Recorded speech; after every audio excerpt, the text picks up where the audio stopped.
Spoštovani kmetovalci, vsi tisti, ki se ukvarjajo s kmetijstvom, lepo pozdravljeni.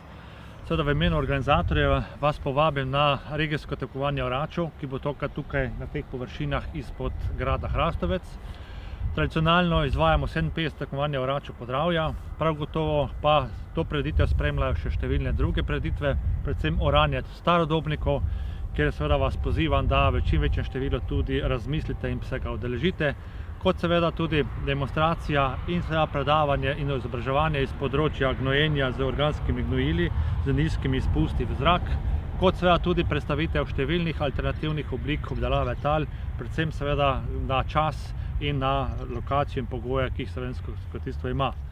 Istočasno seveda še imamo potem demonstracijo namakanja, ki je seveda danes zelo pomembna oblika, predvsem v intenzivni poljedelstvu in seveda tam, kjer ti pogoji obstajajo in seveda so, kot seveda tudi ogled krmnih rastlin, ki jih seveda s pridom uporabljamo in gojimo, predvsem po žetvah, tako oljne repice in seveda drugih žit. Pridelava hrane izraža povezanost med zemljo in naravo. Kvalitetna obdelava zemeljskih tal je pogoj za kvalitetno pridelavo hrane.